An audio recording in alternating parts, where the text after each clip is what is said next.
As you know well that we discussed everything regarding fire pump installation, operation, maintenance, and the functioning of different components. So now we are moving directly to the design parts only. So it will take around maybe 1 hour and 30 minutes or 1.5 hours to complete this module. In FA 20 interview, 20 overview, right? So all the fire pump shall be designed as an FA 20 latest edition, right? And NFPA 20 is a preeminent standard in use today for guidance on design and installation of fire pumps.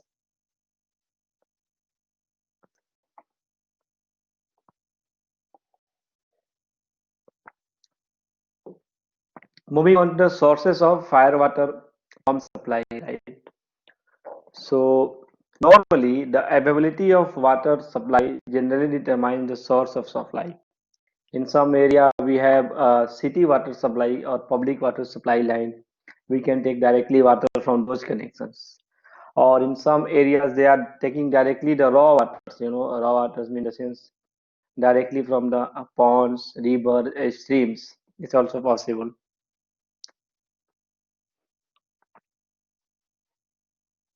And fire pumps should always be provided with a positive pressure, as this improve the reliability of the system and reduce the wear into the fire pump units. We discussed into the hydraulics regarding those positive suction head and effect of negative suction for the centrifugal pumps. Right? So we have only one pumps which we can use in case of the negative suction head, which is the vertical turbine pumps.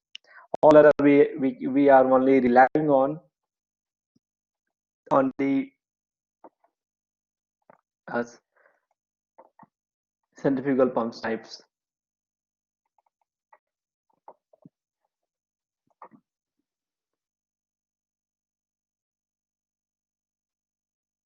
Every fire protection system using water as the fire suppression agent, right?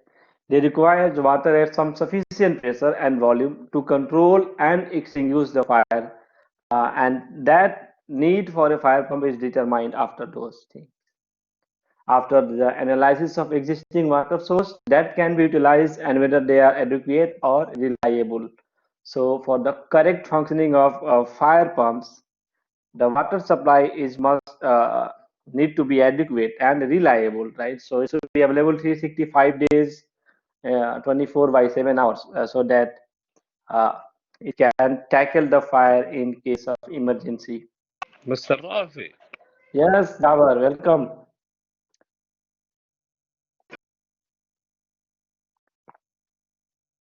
um,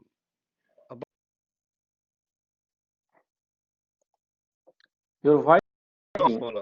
water. Here in Saudi Arabia, I think not natural source. We have Yeah, tanks. exactly. Yeah, we are only depend on storage tanks or maybe city water supply in something public water supply like in Royal Commission or city like Riyadh or Jeddah. We have some supply from the city water lines. But yes, natural resources we don't have. Yes, but and the natural source, he had more problem. Yeah, Created there is or more problem for the corrosion of the fire protection equipment. We need to analyze the supply of the lines. But in country like those Europe and USA and Canada, they have adequate quantity of the natural resources as water. So they might be using those kind of stuff in those locations. So LFP included one of the methods for supplying water to fire protection system. But of course, here we are only limiting to this fire water storage tanks or maybe city water supply line if we have those areas available. yes, yes,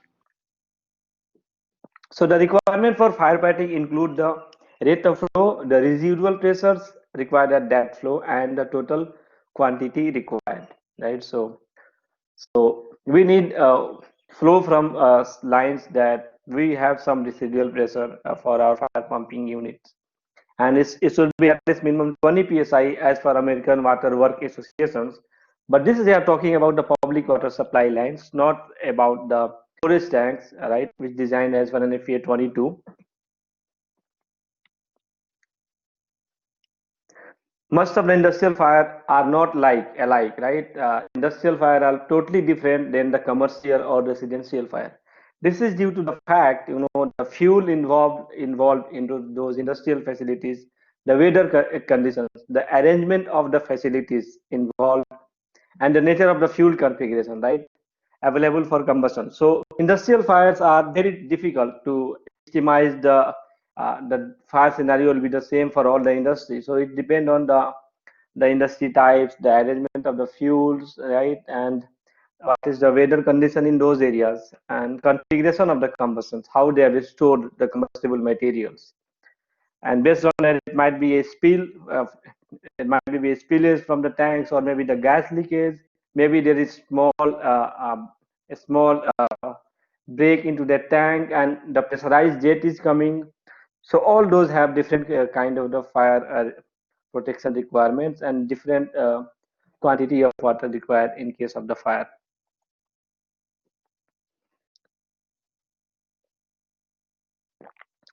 So for the calculating the quantity of water for the fire pump storage tank, right? If the sprinkler system, we have to calculate based on NFPA 13.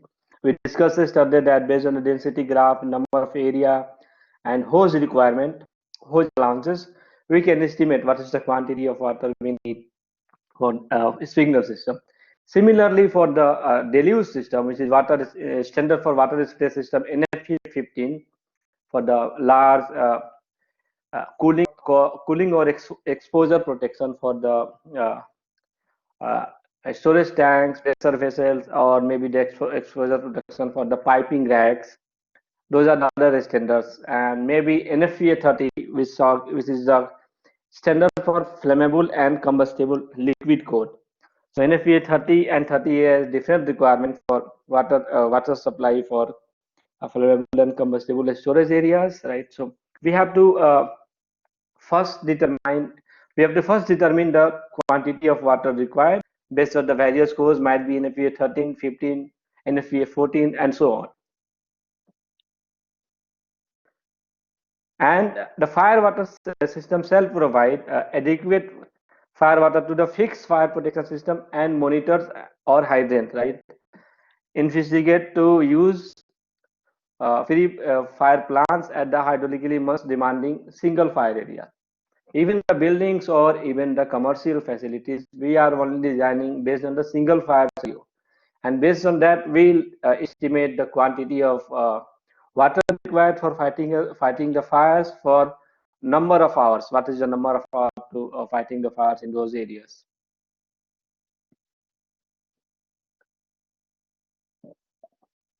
We know that maximum system pressure shall not be more than 175 psi in most of the cases, except the rise of tall buildings. As we discussed, NFPA 14 had different requirement. If your building is something like 20 story or 40 story or maybe higher than that, we need high pressure to boost the water to the top of the building, right? Because one bar can lift only 10 meters. So we need that much of the friction losses into the piping for lifting the waters. And even after those, we need minimum 100 psi at the last fire hose connections. So we have to keep those things in the mind if you are designing system for the standpipe system, and keeping in mind the higher pressure piping required high schedule fittings and high rated fittings. It might be a little bit heavy and costly solutions, but we have to go with that.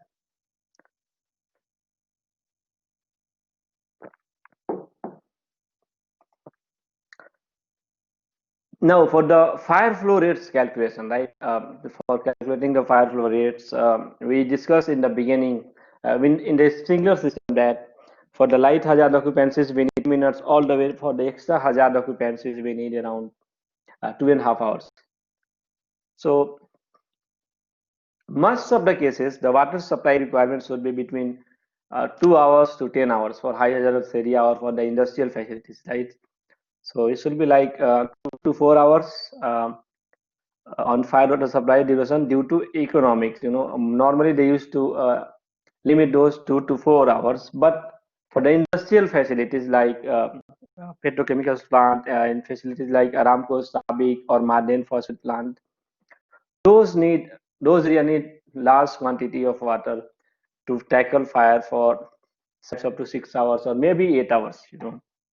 As for the High Commission for Industrial Guidelines, HCIS, you guys may be familiar with these standards for the industrial one. We need minimum 6 hour duration of. We need minimum 6 hour of water supply for fighting the fire in those plants. Comes under the HCIS guidelines. So 6 hours is the bottom line. Maybe it will go up to 8 hours, right? So based on the quantity of the quantity of the fuel, the storage arrangement, and the hazardous condition of those plants, it will be varied. Now this number of hours and all you cannot get from NFPA 20. NFPA 20 will just will give you how to design your fire pumping units, right? Even NFPA 22 also not give you the solution. NFPA 22 says that what is the standard for installation of uh, storage tanks. So they will not let you know that what is the storage durations required for different facilities. This will come from the risk assessment studies or process hazard analysis for the particular project and the particular sites, or maybe it should be designed by the ASJ of those plants. The fire department team will have a good solution for that one.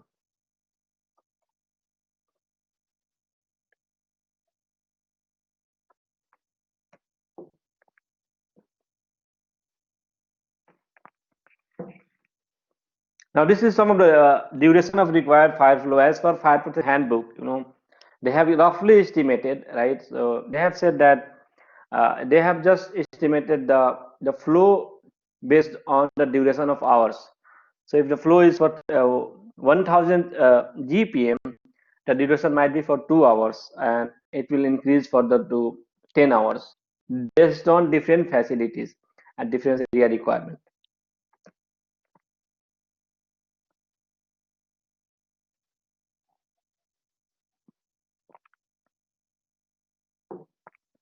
Now we have three acceptable types of water supply, right? We have raw water supply, means untreated water. You are just taking water from the sea areas or from some rivers or ponds without treating those waters. So be careful regarding the corrosive condition and all, because the corrosiveness of those water, untreated water, can damage the fire protection equipment or fire protection system. So we have to design our system based on those requirements.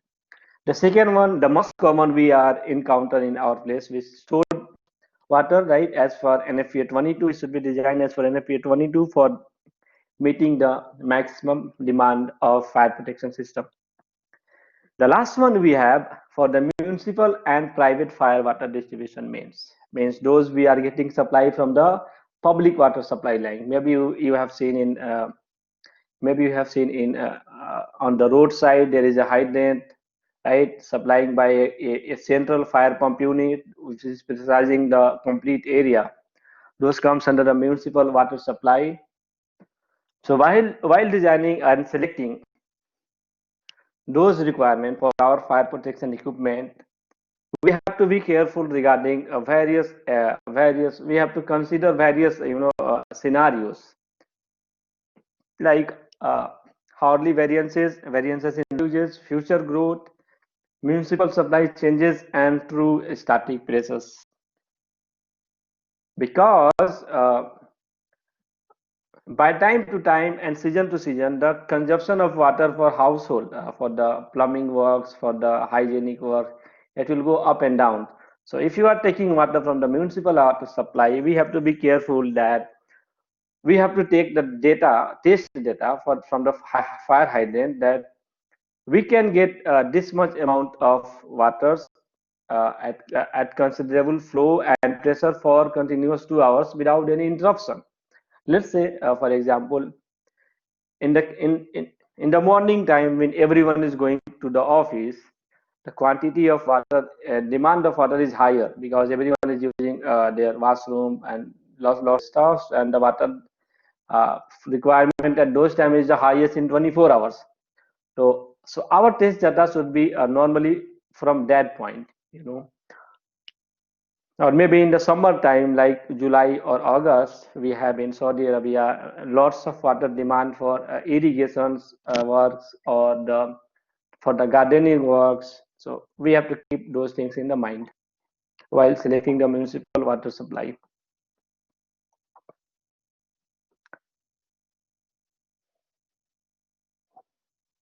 Now moving on to quality of water, right? Uh, it shall be at least around 5 milligram per liter. So fire water shall be fresh water, right? And solid shall be less than 5 mg per liter. So this requirement I have taken from a High Commission for Industrial Safety, SCIS guidelines. I cannot find this information in FA 20. This one I have taken from the SCIS guidelines. So the fire water shall be fresh water with solid less than 5 milligram per liter. Even in our drinking water also there is some ppm of the solids, right?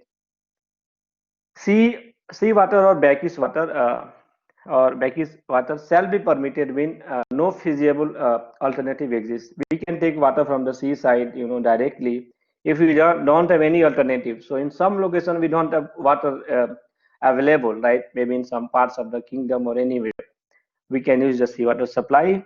But at that time, we have to focus more on the construction type of the fire pumps. The internal materials, the impeller, the casing, the piping, and all should be corrosion resistant types of material so that it will not corrode easily by time to time.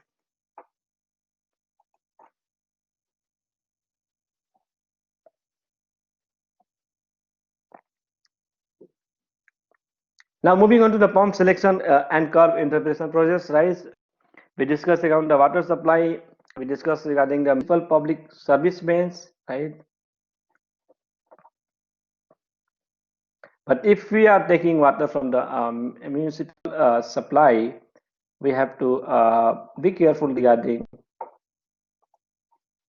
the test data, right?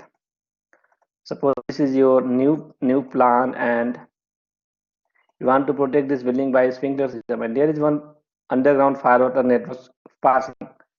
Maybe it is from city water supply, or maybe it is existing loop in your facilities, right? So our sprinkler system need around 1250 GPM at 85 psi, right?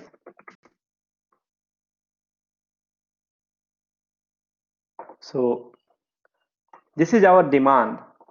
Now we have to calculate the supply at this location in the piping anywhere. Now this supply should be always higher than the demand of the sprinkler system, right? It must be higher than 1250 GPM and higher than 85 p. So if you have to support this one, suppose you are submitting your plan for the approval, the consultant will ask you the question, what is the where is the confirmation that I can believe you? We are getting 1250 GPM and 80 psi. You have to support some kind of the calculation. The option for that one, you have to go for the hydrant flow test, right? So for by hydrant flow test, we'll just discharge water from the hydrant. We use the pitot tube to measure the velocity pressure and just calculating into the mathematical formula or in the software, and then we support that the supply at this point is much more higher than the demand, then it is acceptable. Keep in mind it should be not older than 1 year. So if this is older than 1 year, not a valid flow test, you have to it is not a valid flow test and you have to do it again. So the validity is only 1 year for this one.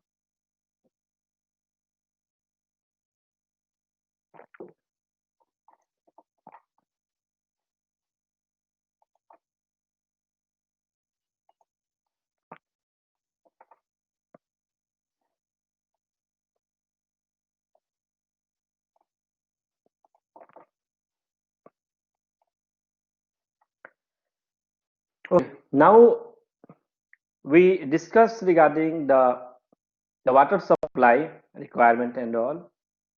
We were discussing this last 20 minutes. Now we are moving on to the system demand, right? Which demand you are going to consider for your fire protection system, right? We have one example here, right? There is a sprinkler system risers which needs 565 GPM at 97 psi, and there is a standpipe system which needs 1000 GPM at 155 psi. And again, there is a hydrant system demand which need around 2000 GPM at 20 psi at the most remote hydrant. So my question to you guys: what is the size of your fire pump at the flow? The assumption we add the three demand, and the pump should be more than that. We have to add all the three demand and pump should be more than that? Yes. No, it is wrong. We have to design our fire protection system for a single fire demand. Either the sprinkler system or either the standpipe system or other hydrant, but keep in mind the maximum demand we have to consider. In this case, this is the hydrant system, which need around 2000 GPM at 20 psi. But at the same time, a standpipe system need 1000 GPM at 150 psi, 155 psi. So we have to consider our pump in such a way that it meet the demand of hydrant for 2000 GPM. At the same time, it meets the demand for the standpipe system 155 pressure requirement. This is how we have to select.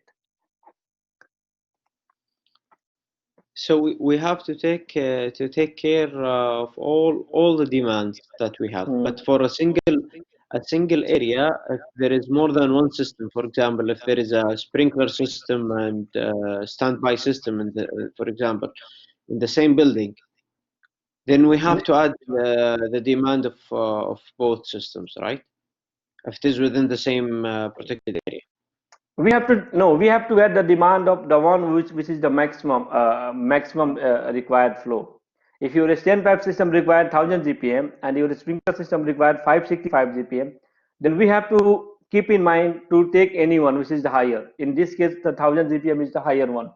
We have to take for the 1000 GPM only, because when a sprinkler system is working, right, and it is not possible the standpipe system and sprinkler system will work together. When the firefighter team will arrive to the site, they will just use their hose connection into the standpipe connection and push the water. We have to take only single largest demand. Either take the standpipe system, it is the highest one, or take the sprinkler system demand, not the combined.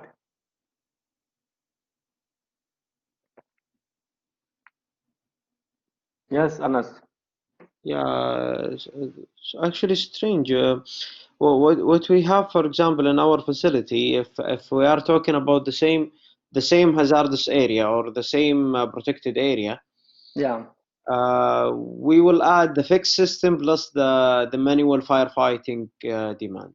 Yeah, that I will cover. The one you are talking about from your commercial for your chemical facilities, right? Industrial facilities.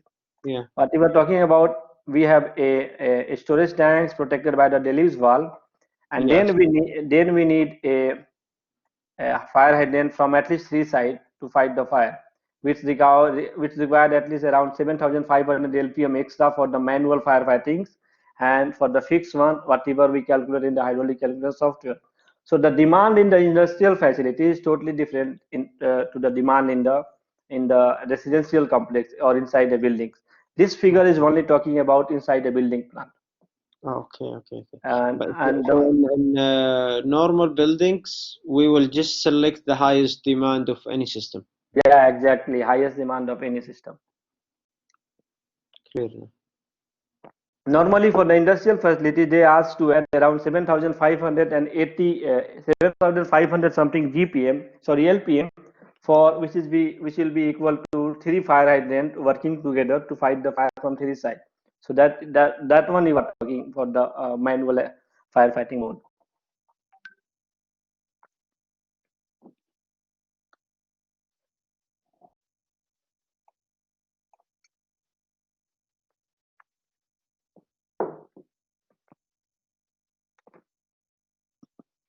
Now, if you want to calculate the pump size for a single system building, right? This is some of the basic requirement we discussed regarding the 5 types of hazard classification based on NFPA 13. We have light hazard, ordinary 1 and 2, extra 1 and 2. So just do the density area curve adjustment, hose allowances, and then we can calculate the demand based on NFPA 13 we discussed into the previous session. Based on that, we have to calculate the demand for those systems.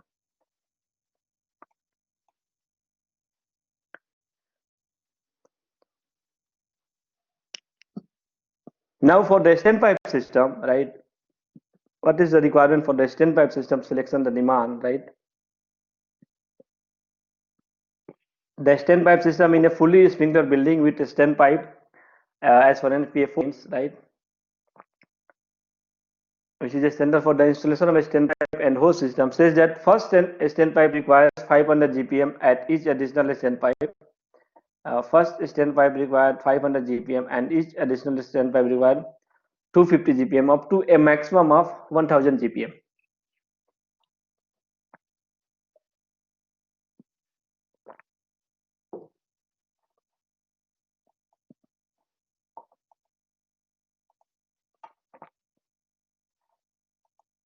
So if your building is fully sprinkler and you want that is protected by standpipe system also.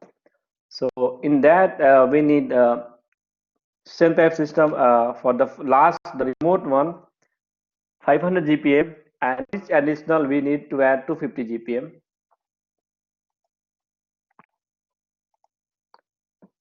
for a maximum demand of 1000 GPM into the calculation.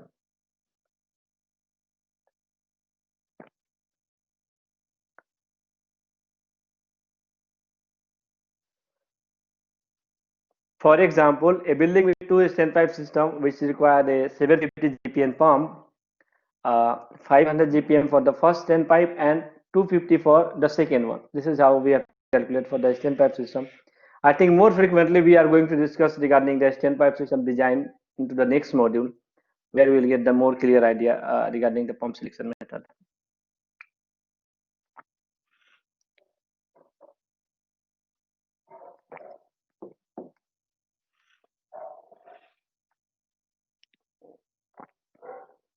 Also, regarding to the question of honors, a standpipe system into the buildings, right? The 2.5-inch connection is only based for the fire department team. You know, so they will only operate those 2.5-inch connection along with their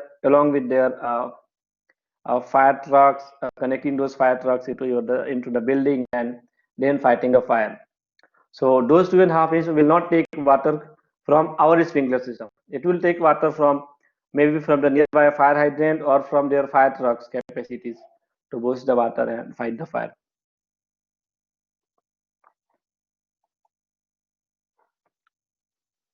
And then we have demand in industrial facilities, right?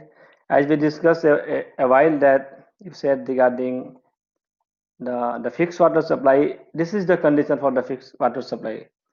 So the fire water demand for industrial facilities shall be based the sum of water for the fire protection fixed one, right? That is water spray system, a sprinkler or a standpipe system, and manual firefighting equipment like fire monitors, hose, steam for a single major fire scenario.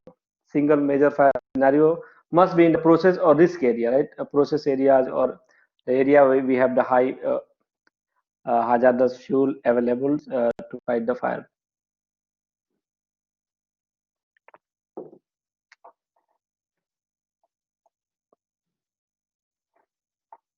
So we discussed regarding the water supply, the first, then second one is the demand, the demand calculation methods, and the last. Now we are coming to the pump performance. Right? So we have to come with the pump performance only once we determine the water supply and requirement. You know how much water we need for this fire protection system. Then the last step we have for selecting a fire pumps for our protected building.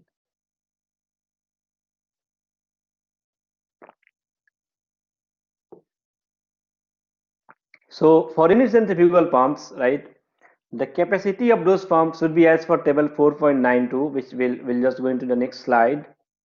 And 4.92 are based on the standard available pump flow capacity in the market. But in any case, the minimum pressure shall be always higher than 40 psi. So the fire pump capacity for the pressure started from 40 psi.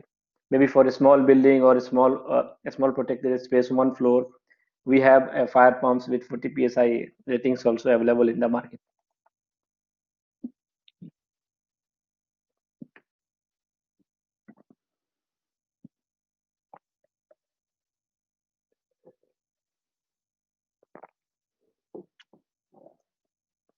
Then we have a fire pump capacities table from NFPA 20.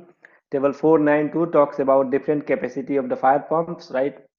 We have starting from 25 all the way to 5000 GPM. Now it's based on the project to project which one we are going to select. And the pressure is starting from 40 psi all the way to 300 psi or even higher in some of the applications, like the high-rise buildings or maybe some offshore applications, which is totally different than the current one.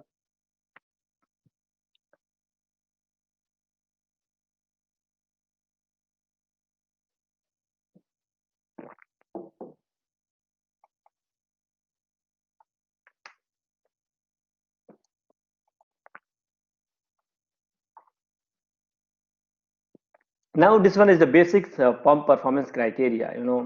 How the performance of the curve affected by uh, the diameter of the impellers or the width of the impeller, the angle of greater angle or lesser angle, or the number of vanes.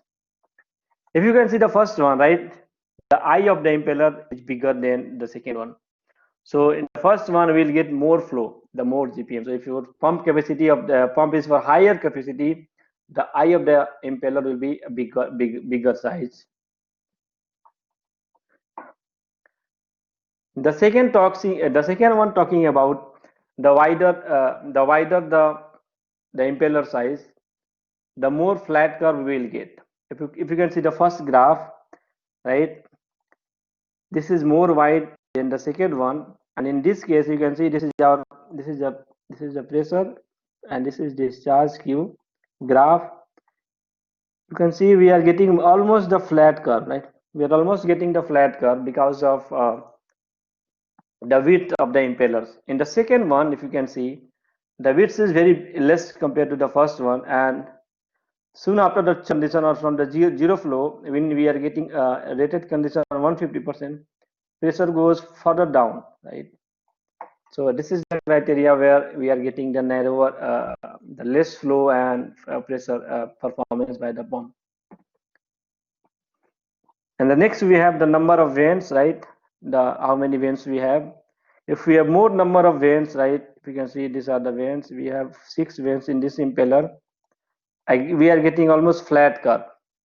And in the next one, we have 3 vanes. We are getting steeped curve. So this is not the best solution.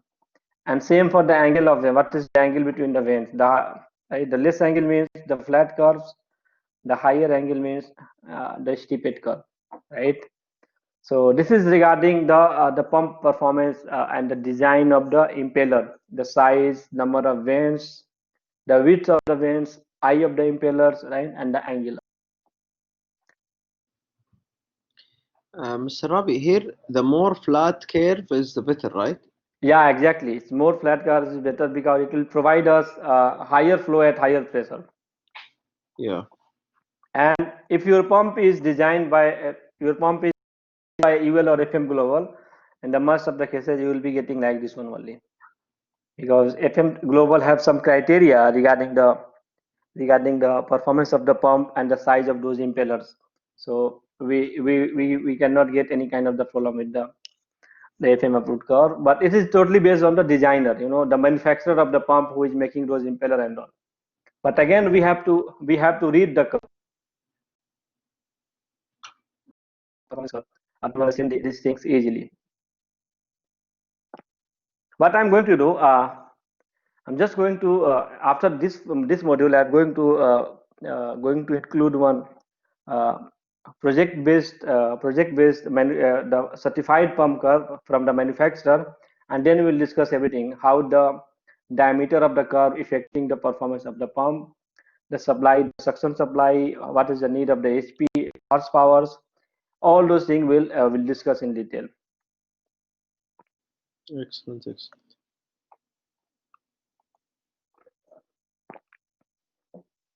And then the key performance characteristics, right? We know it, you know already from the fire protection 2 only, that the pump should be rated for 3 conditions: the 100% flow and pressure, the overload condition, which is 150% at 65% of the pressure, and the last one we have the churn condition or no flow. We have 140% of the 140% of the flow. 140% of the pressure at no flow. We call it the churn condition. So all the fire protection system should be designed based on fulfilling this requirement. And this requirement is only for the fire pumps. We cannot find this kind of a requirement for other kind of the pump, like the plumbing, utilities, the process pumps and all.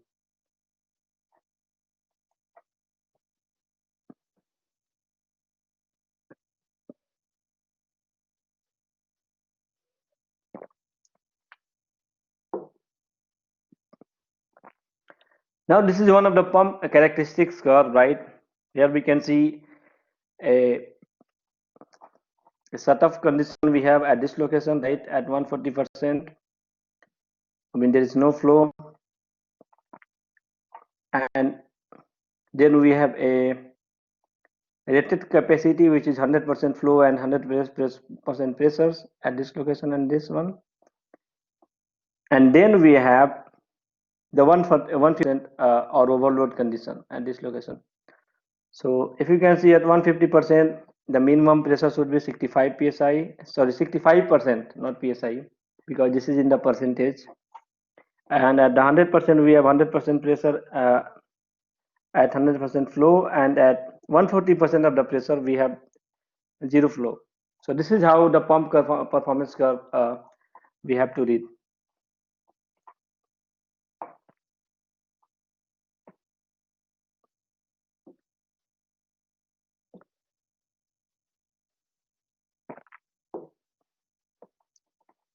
We have a rated total head here. We have, right, this is a rated one. If you can see, this one is a rated one, and we have to size our pump. Our demand should be always below this curve, you know. Anywhere below this curve, our demand is acceptable. Below the 150%, sorry. If our demand is at this location or this locations or this location, it is acceptable, but recommended by NFPA that try to keep the flow capacity of your pumps between 90% and 140% of the rated capacity. Like if your pump is rated for 1000 GPM, it can run for 900 GPM also, and it can run for 1400 GPM also. The 10% allowance they have given, 10% allowance they have given based on the aging of the fire pumps, which maybe after 10 or 20 years, due to the aging of your pump unit, the mechanical parts will not function correctly at the site. So the 10% is like a safety of the factors, you know, we can keep, it will be like a safety factor for us for the future, maybe after 20 years or 25 years. We have to be in those limits. Mr. Rabi, you mentioned before that some pumps provider may trick you to sell you their pumps and give you specifications more than you need. Yeah, so this is you are the one who is going to purchase a pump. So you have to only tell them that this is, I need a pump of this capacity. That's it. You have to give the specification. This is our demand. My demand is 1000 GPM at 100 psi or 120 psi. I need a pump for these capacities, right? So they will give you the pump performance curve, and based on that, you are going to select the pump. Even if your demand is 700 GPM, it can be, if your demand is around 1000 GPM, it can be easily fulfilled by 800 GPM fire pumps. Sorry, 850.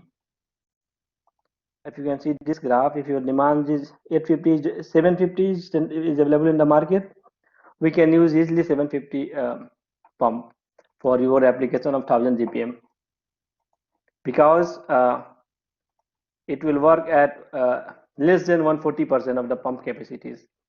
We'll discuss that one in detail. We have one exercise and we'll come to that one regarding your questions.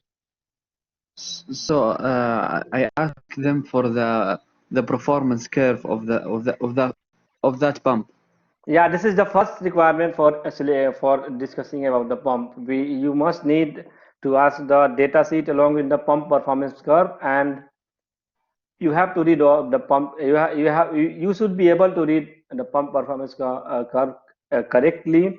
Then only you are going to check your fire pump in exact requirement. So are we going to take a task or example to how to Yeah, read yeah, we the have, curve exactly? yeah, exactly. At the end of the slide, we have one exercise. Excellent.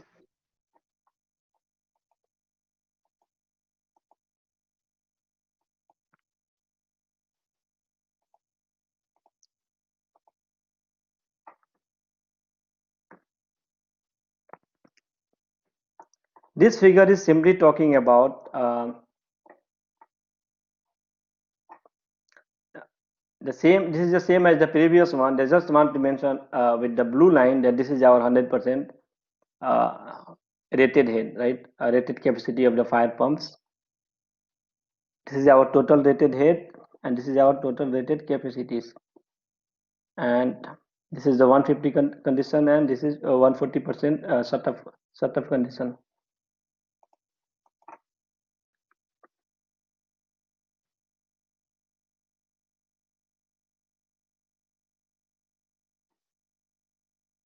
Now moving on to the next curve, right? Suppose this is our pump, right? And from the pump data sheet, we can read the rating of the pump is around 1000 GPM, which is here we have, right? This is 1000 GPM. It is normally multiplied by 1000 for each unit to make the graph shorten. Okay. So it is rated at 1000 GPM at 100 psi. Here we have 100 psi, right? So that the overload, the pump can supply 1500 GPM, right? Which is 15 times 100. And at those conditions, the pressure cannot be less than 65%, which is the 65 P of 100% of 100 psi, right? If you're going all the way back to from this curve, this is our 65 condition, 65% or 65 psi. And the last one we have the churn condition or the shut off condition. So if our demand is below that one, below 140%, it is okay for us, you know. It They have must be recommended. it must be 140, huh? For the churn. Yeah, the churn of the fire pump should be maximum is 140%, not more than that of the pump capacity. Yes, so Maximum is 140%. it is better to be less than 140. Yeah, you can keep less than that one, and but keep in mind you have to also add the suction supply and all. How much suction we are getting from the water tank, including that, and including the pump performance should be less than 140% of the pump capacities. Usually between 90 and 140. No, that I'm talking about the flow, not about the pressure. That is the flow. I mean, your flow, if you want to select a fire pump, if you are selecting a 1000 GPM pump, the flow should be between 900 GPM all the way to 1400 GPM, not the 1500 GPM. Because at the top, in this example, the 100 GPM they have given safety of factor, maybe after 20 years of the pump performance, due to the damage of the mechanical equipment or the reduce in the capacity, the pump will not perform exactly the same it is designed 20 years back. So NFPA says try not to go nearby this 150%. Try to be around something like 140%. You can meet your demand easily. Because as for NFPA 25, which is for inspection, testing, and maintenance, says that 5% of the loss in the pump pressure is acceptable, not more than that, or the flow or the pressure, whatever. 5% difference in the performance of the pump will be acceptable, not more than that. So why to keep as a safety factors, we have to be within 90% to 140% as recommended. You got the point? Yes, this point I got it, but after that, we'll discuss into the exercise. I think we'll come to that. The idea is that, you know, if you are keeping your pump near to that, suppose you are selecting your pump for 1000 GPM at 100 psi, or maybe after 10 years, or maybe we need to test the pump after annual test, maybe after 2 years or 3 years, your pump performance go below 5%, right? The flow and the pressure, then your pump is not acceptable. It will be acceptable only with those conditions. The condition is that, you know, at that flow and pressure in the reduced capacity of the 5%, right? Suppose your fire protection system need let's say how much your fire protection system need 1450 GPM, right? At 100 psi. So maybe after 5 years there is a 5% loss in the performance of your pumps, and you have selected a pump of around 1000 GPM. This pump will not supply those requirements, right? Due to the aging of your fire pump unit, the performance of the pump will go down. So we have to give 5%. We can keep a safety factor of 5%. This is why they said try to keep your pump between 140% to 90% to 140%. And this is the flow capacity, not the churn condition. You got the point? I'm just talking about the flow, not about the churn. Churn is the only for the pressure, but the flow is I'm talking about in GPM.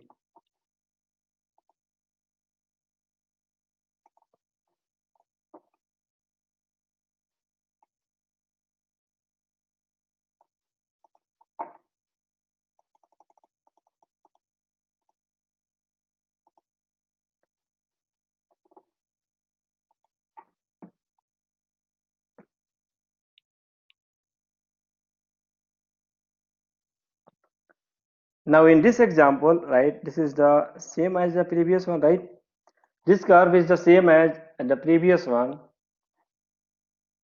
and we have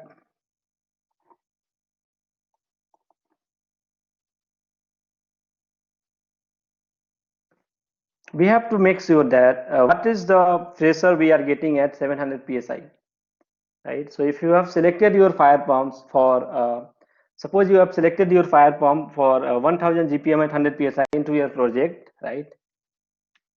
And maybe in the future you got to install, you are going to install some other fire protection system which need more than 100 psi of the pressure, right? But the flow is less. Then at that time we have to read the curve. If you are reading the curve, suppose your new requirement is 700 psi, okay, sorry, 700 GPM at around 110 psi. So you just go into the x-axis to the 0 side and come to the point 7, and all the way from point 7 go to the top where it's striking the curve, and going left to the y-axis we are getting 110 psi. So the less the flow, the higher the pressure, the higher the flow, the lesser the flow. This is the basic pump performance requirement. So if our pump is giving us around 100 GPM at 100 psi, At the less flow, we can get 110 psi also, or inflation will go 115 psi also. It's totally based on the flow, how much flow we have getting from our pump unit.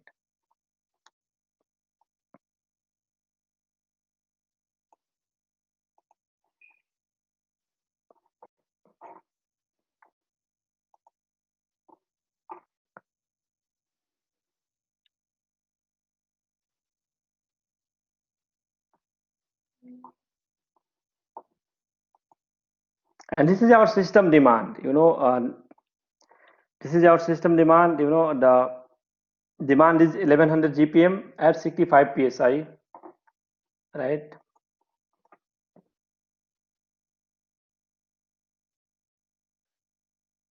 So this demand falls under the same graph. If you can see, this graph is under the same graph, and if you can see the performance of this curve, we have the main rating of the pump is 1000 GPM and 100 psi, right? But our demand is, the pump performance is 1000 GPM, the pump capacity is 1000 GPM and 100 psi, and our demand is 1100 GPM at 65 psi. So it is falling under the curve. It is acceptable for us. We can go up to 140%. If even our demand is up to this location, we can go up to this location, right?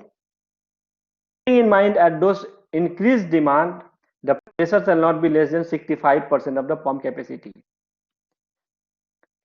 Getting the point?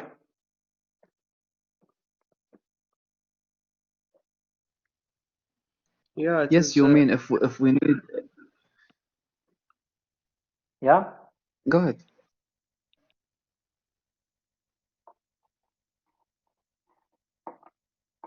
Yes, Anas. Yes, I think you.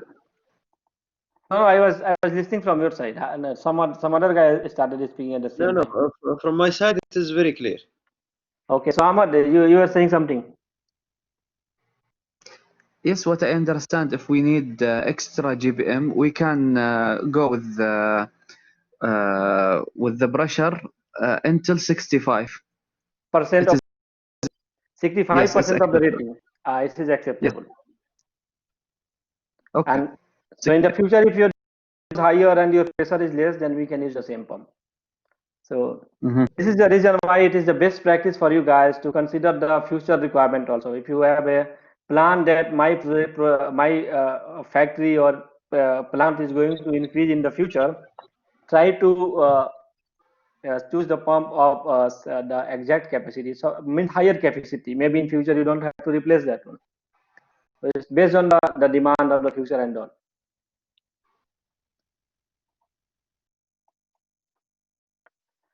Okay, now this is something important. The red one, we have the curve from the suction supply. We have getting pressure from the city water line or maybe from above ground tanks, and the green one, it is the pump actual performance curve, right? The blue one is the net pump performance curve. The blue one, we have the net pump performance curve, right? Just wait a moment. So suppose that from the hydrant flow test we are getting 40 psi, 40 psi start pressure from the tanks, and residual pressure is a 1400 GPM and 30 psi, right? So this pump, just reading the pump, right? Reading the pump curve first. The pump is rated at 100 GPM and 75 psi. This is the rating of the pump, right? 100 GPM and 75 psi, and then at the churn we have 90 psi here, and then at no flow condition, okay, and then at the overload we have around 50 psi. So now this is the actual performance of your pump. We have to add, combine together the suction requirement also, what we are getting from the suction supply, the pressure. Adding this suction plus the pump, we have the discharge, we call the net discharge pressure. So now everything we have to talk about one, the pressure, how much pressure we are getting into our system, right? So the churn condition will be now 90 plus 40, 130 psi, right? And the pressure goes further higher, we have 110 psi, and even that 150% also we are getting something like 90 psi.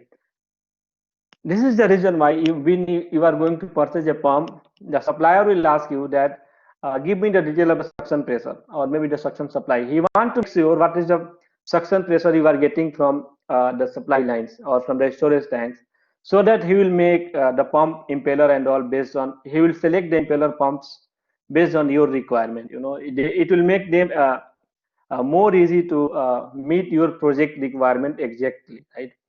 Because if you are needing fire pumps of higher capacity but your demand is less, you are losing the money for the fueling capacity, right? And the project cost is also going to be a little bit high.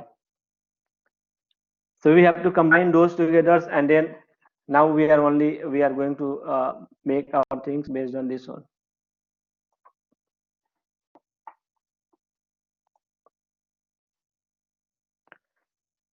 Suppose you selected the pump, right? You selected the pump in the previous one. What is the pump capacities? It's the same as the one. So, Mr. Rabi, here, Yeah.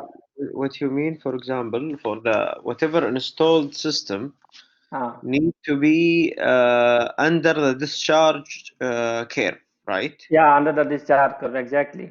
But the bump curve is where we are comparing, for example, in the performance test and all these in annual basis. We are comparing to the bump curve, not Yeah, the exactly. not the net. Exactly.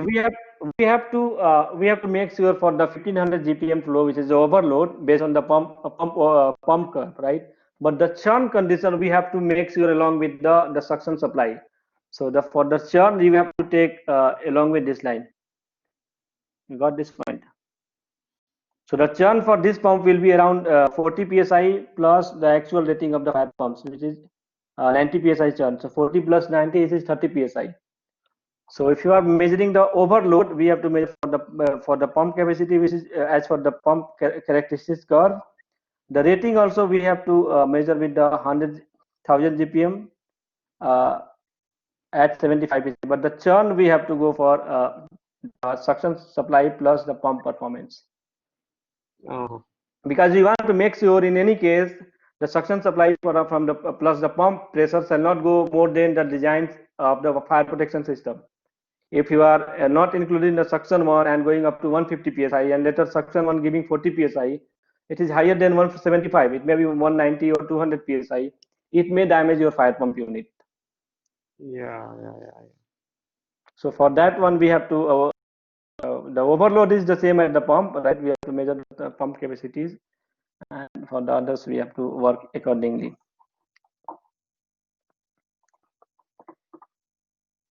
So now this pump, just keep in mind, this pump is rated at 1000 GPM at 75 psi, right? The rating of the pump. Now our demand is 925 psi at 110 psi, but the pump capacity is, just wait a moment, 1000 GPM at, what is the pressure rating? 75 psi. Is the pump is acceptable for this demand?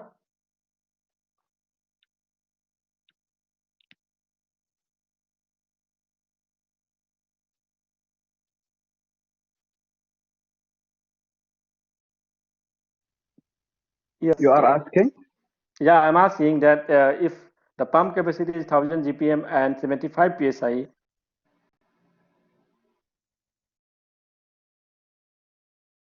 around 30 psi higher than the pump performance, is this pump is acceptable for those requirement?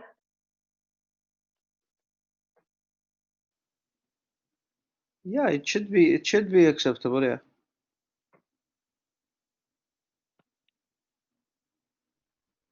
I Yes? don't know. Yeah, it should be. Yeah, it is acceptable. It should be always fall below the discharge line curve. In this case, we have added suction plus the pump. Combining this together, we are meeting this demand. So it is acceptable. If there is no suction pressure, then that is the other case. So this is the reason why.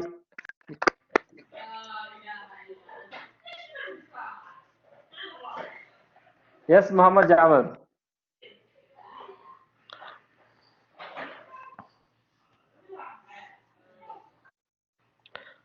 No, nothing. Okay. So, So, Mr. Rabi, now we have 925 GPM at uh, 110 PSI. yes, Yes, why you said it is acceptable? because we have 40 psi suction pressure. Combine 40 psi into 75. We are getting 110 psi, right? For the suction and the pump. Yeah, for the suction we are getting 40 psi. Mm. If you are going all the way from this line to here, we are getting 110 psi. So it is acceptable because it is falling under the curve. The falling under the curve of the discharge, we can get that easily. Mhm. So if we have enough suction pressure, we have advantage. We can select the pump of lower capacity. Okay, Mr. Rabi, is this curves and other thing explained in the PDF? Because I need to read more in these things. I have to check the PDF because I have modified this one recently with some more accurate requirement. But of course, this is there in the PDF. Or otherwise, I will make some PDF program and I'll share it to you. Don't worry. Okay. I'll share this in the PDF form for the pump complete pump characteristics. Don't worry about that. Okay. Okay.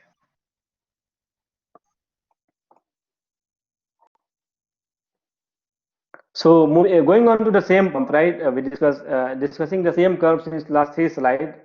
Now we have 40 psi from the suction condition and 90 psi the churn pressure of the pump, right? So this pump have 90 psi during no flow and 75 psi ratings and overload with 50 psi. Now combining all these two together, moving on to this curve, here we have some calculations. So at no condition we have to add 40 psi plus the 90 psi churn condition of the main pump, which is 130 psi, right? At pump rating condition we are getting around 115 psi and our demand is only 110 psi, so it is acceptable. We are almost 5 psi higher than that one. And even at the overload condition we are getting more than 90 psi. So everything is fine under this curve if you're coming like this one. So we have to make sure regarding the city water supply line, and those are the requirement for our pumping units.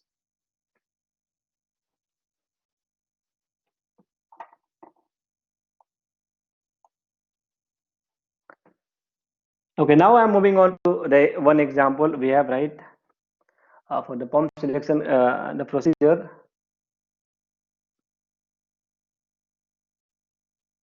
We have a gravity tanks, right? A gravity tanks 75 feet above the pump suction flange, and the pump is supplying a stem pipe system with a demand of 1000 GPM at 125 psi. What size of the pump should be used, right? This is one of the exercise we'll be going one by one. So this is the arrangement. This is our gravity tank, city water gravity tank. We are getting 75 feet. This is 75 feet high. So we must get some pressure from the tank also, right? Because of the elevation. And then we have a pump unit here. And now this pumping unit supplying water to this standpipe system, right? So system demand is 1000 GPM at 125 psi. And now we have to select the fire pump, exact fire pump for this requirement. You got the question, right?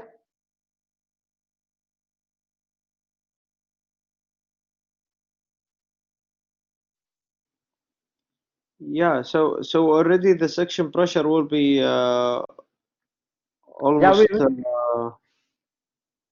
it should be divided by 2.3. We'll get something like around 30 psi. We have that in the calculation. We'll see that one.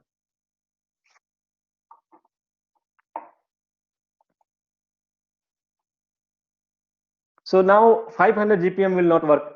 500 GPM pump will be not sufficient for that one, because if you are multiplying 500 to 1.5, we are only going to 750 GPM. So it is not acceptable for this requirement. Moving on to the 750 GPM, right?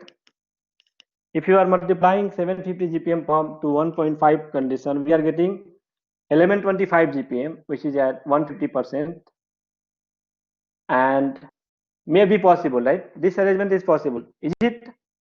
because if this pump is running at 750 conditions, 1125 may be acceptable, not exactly, maybe. We are just considering, we have taken 3 pumps, 500 GPM pumps and 750 GPM pumps and 1000 GPM pumps. So 500 will be totally out of this, out of the discussion, because it will not give more than 750. With the 750 GPM, right? With the 750 GPM, we can get 750. We can get 750 GPMs, and at that time we have the pressure only around something like 118 psi. But our demand is much more higher than that. Our demand is around 1000 GPM. So we have to increase the pressure. If you are coming all the way to this line, at this line, our pressure is less than 80 psi. So we'll see the calculation, right?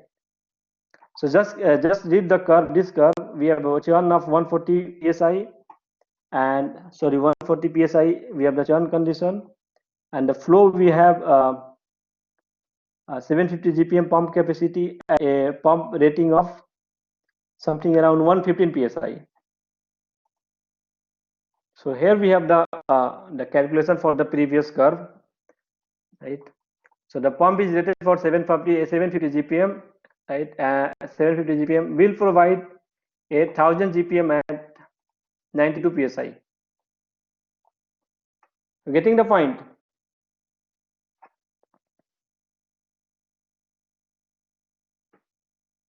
The 750 pump will provide 1000 GPM at 92 psi. If you're reading the curve, this is our 750 pumps, right?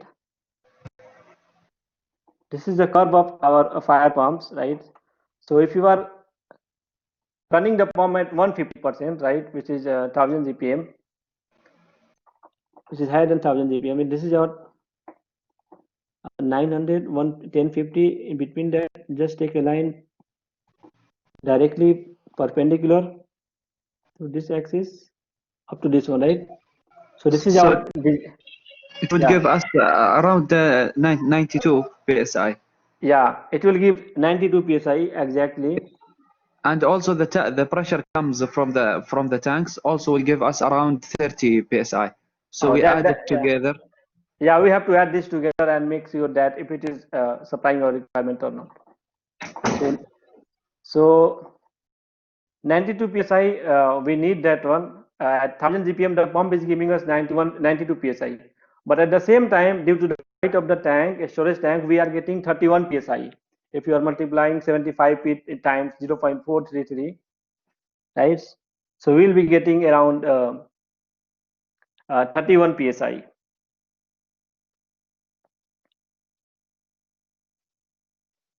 So 31 psi from the tank plus 92 psi. 31 psi from the tanks we are getting, and 92 psi from the pump at 1000 GPM, right? But this is again falling below 125 psi, which is given for the standpipe system. Our standpipe system need 125 psi.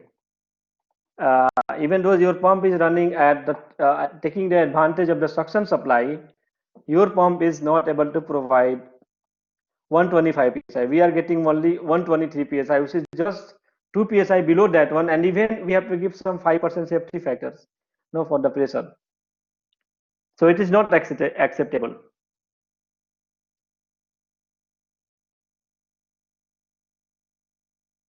So this will be out of the service, right? Now, if you want to adjust the condition, if you want to go with this pump, let's some of the assumption, right? Even if changes were made, if you increase the pipe size to reduce the friction losses, the designer need to examine the maximum pressure, right? So if you want to get some higher pressure, something like 40 psi, here we are getting only 31 psi from the tank, and if you want 40 psi, we have to raise our storage tank 20 feet higher than the bottom, right? So now we have this is at 75 feet. To go with the 750 GPM pump, we have to raise this one up to some more height from the bottom. It should be around 20 feet extra. So we need something 20 feet more. We have to raise the tank 20 foot more higher than the coming requirement.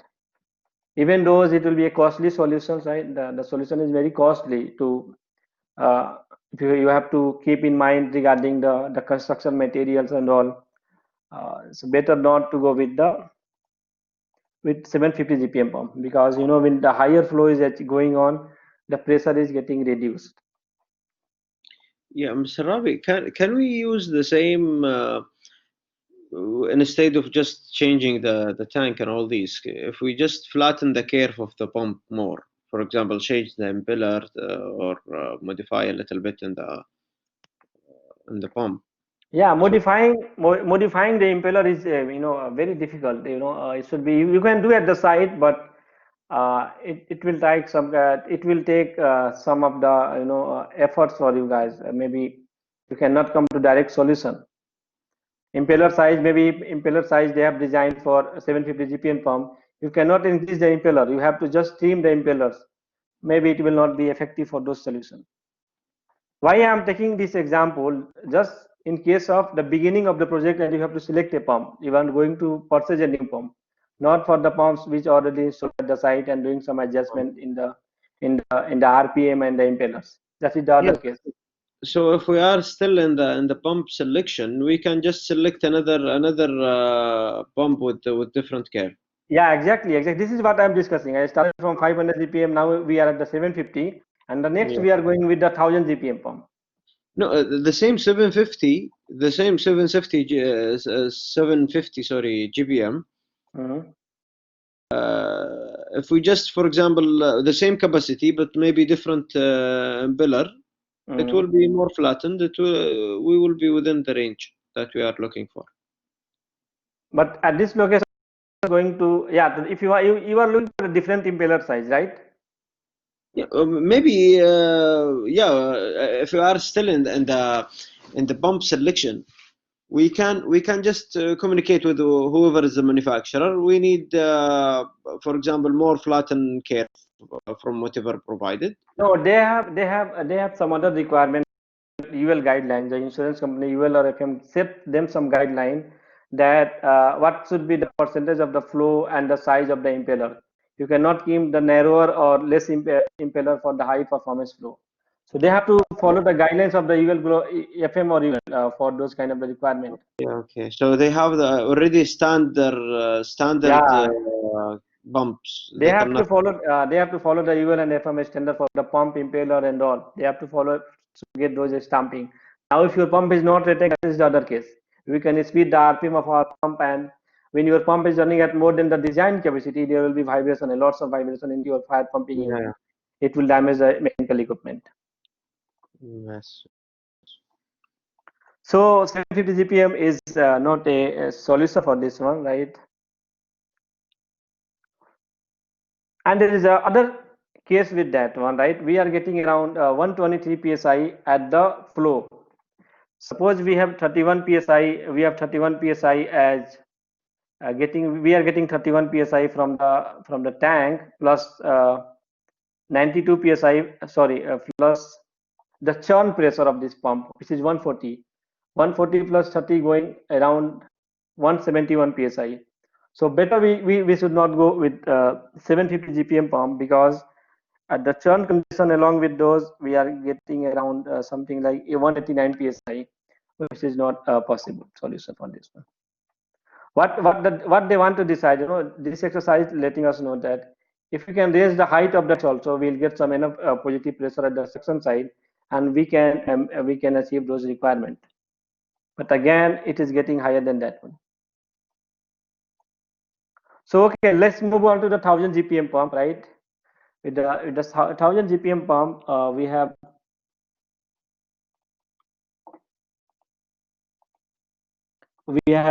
flow of 1000 GPM at around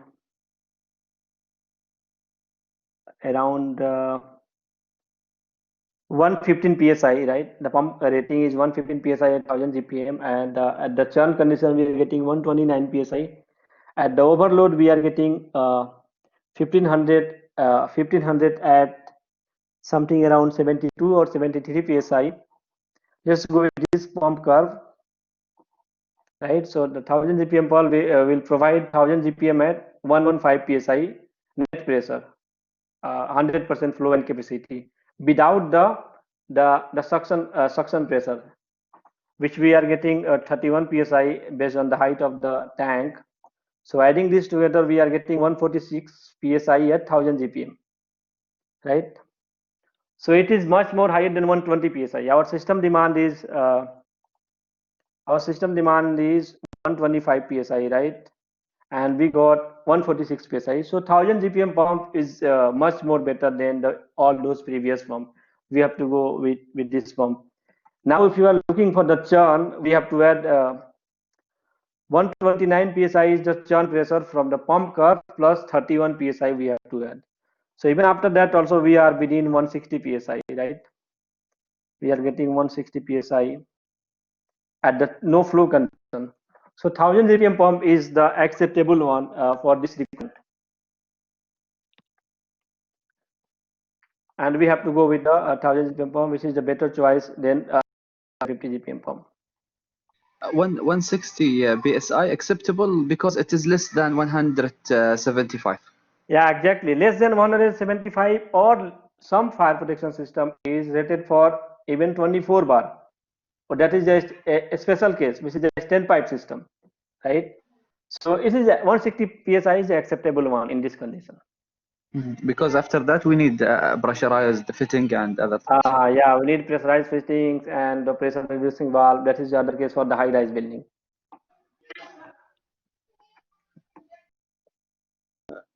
Mr. Rabi, so here any 1000 GPM pump will be providing 115 psi always, or it will differ from one manufacturer to another, even from the same manufacturer.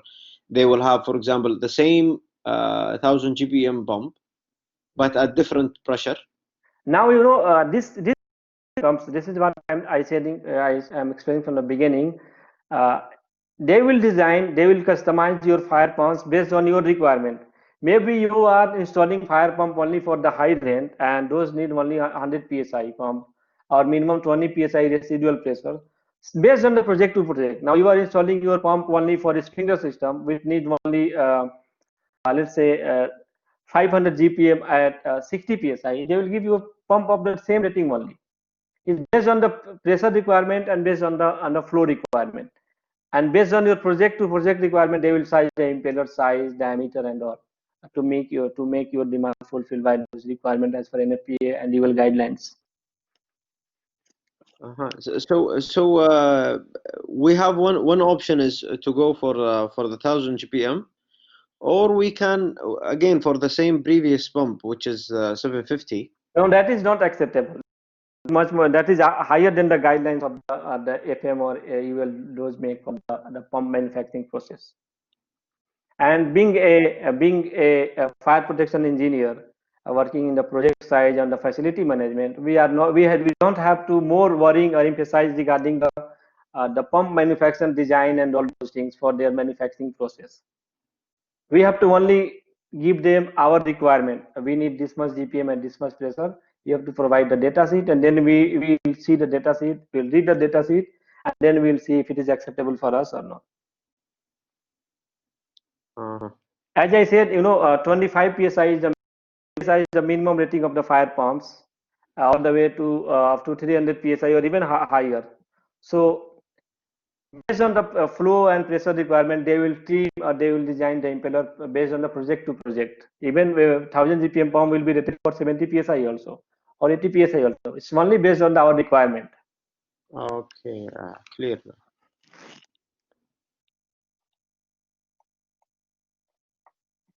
So now we have some steps for the pump sizing. Since we completed that one, what are the steps we have to take regarding the sizing the pump? The first one, we have to calculate the demand at the pump discharge flange, right? What is your demand? And then we have to make sure what is the suction pressure we are getting from the supply lines. We have a positive pressure, or if we have negative pressure, then we have to go with the other kind of the pump like vertical turbine pumps. The third one form so that system flow demand is less than 150% operated flow of the pump, less than 140% recommended. Like if your pump is of the 1000 GPM, the maximum demand it can be fulfilled, which is recommended, which is 1400 GPM. The 10% of 1000 GPM they have given the safety factor due to the life of the fire pumps. And then use the pump manufacturer and then find the pump net pressure at system demand flow, right? What is the demand for your sprinkler system and what is the pressure from the pump manufacturing curve? We have to read that one. When they are talking about the pump net pressure is the combination of the pump performance curve plus the static pressure. All those things we have to combine and then we have to come to a solution. The fifth one talking about at the suction pressure, the net pressure, right? And to get the discharge pressure at demand flow. And the sixth ones they are talking about if the discharge pressure is greater than the demand, okay. If not, select the new pump, right? It's only about the selecting the pump at the beginning of the project. The last one is talking about make sure about the maximum pressure we are getting from the pump, right? And in any case, that does not create more pressure than equipment can handle, which is normally for above ground networks for a sprinkler system and all kind of water-based fire protection system. We have 175 psi for the above ground, and for the underground we have 150 psi guidelines for that. So if the system churn condition or the pressure goes higher than that, it will damage the fire protection equipment at the bend and peak. So these are the some of the basic steps for pump sizing example.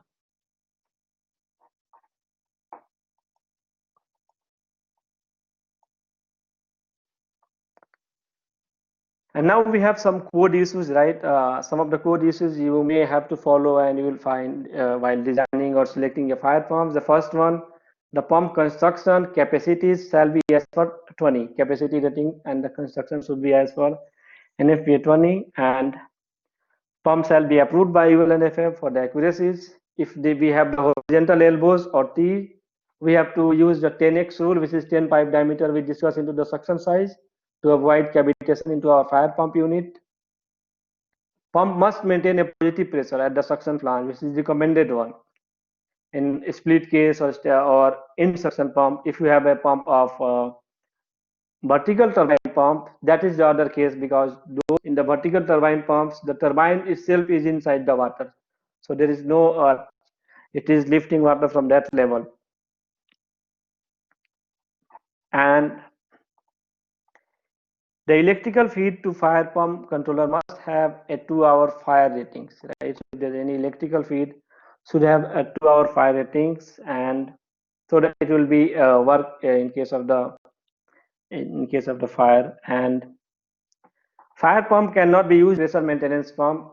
We discussed regarding the mechanical life of your main pump, how to use that one. And the last one is talking about the variable speed pump are allowed by the code. Normally, meaning of the variable speed pump is that, if your demand is much more lesser than, suppose your pump is designed for 1000 GPM and some area only you are using one fire hose cabinet. So at that time, the variable speed will reduce the RPM of your pump, and since the RPM of the pump is reduced, the pressure will be reduced into our fire protection system. If the pump is higher, it will run at high speed. This is how variable speed pumps are working. And then the last one, we have the reliability of your fire pumps, right? The reliability of your fire pump, we know that the failure of the fire pumping system has been cited a major contributor to 12 of the 100 largest petroleum industry incident and ensuring fires. Therefore, reliability of the fire pump system is very critical features. Out of 100 fire, the biggest fire into the industrial facilities or petrochemical industries, 12 number of fire has been grown larger because of the failure of pumps and pump didn't started at those times. Right? So inspection, testing, and maintenance of the fire protection pump is much more required. So you have to keep in mind regarding the ITM requirement for the fire pumps and all. So failure of the pump, how the pump fails, it might be due to the mechanical or electrical failures, or because of the impact from the initiation of the fire incident, right? So electrical failure is the common one. If the electrical fuse burns, everything is goes off. Then at that time, maybe the diesel pump will start. Coming to the mechanical, right? As I said, if your mechanical pump, you are not maintaining your pump as for inspection, testing, and maintenance required of NFPA 20, you are not giving the proper bearing requirement, the sealing requirement, the ITM schedule, maybe it will be the pump will be out of the performance issues. The last one they are talking about the life of the fire pump, right? Normally the fire pumps are expected to work for 10 years to 20 years. If the pump is running for 1 hour per week, right? If your pump is running for 1 hour per week, it will go for 10 hours to 20 years. But I don't think your pump will be running for 1 hour per week, right? Or maybe if you take or continuous duty of 1,000 hours to 10,000 hours, whichever is considered a more severe or the elastic applications. So reliability of the pump is much more important in industrial facilities or any kind of the fire protection equipment, because once the fire pumps is the heart of your fire protection system, and once your fire protection system failed, we are going out of the water supply in case of any emergency. So here comes the end of the fire pump design portions, and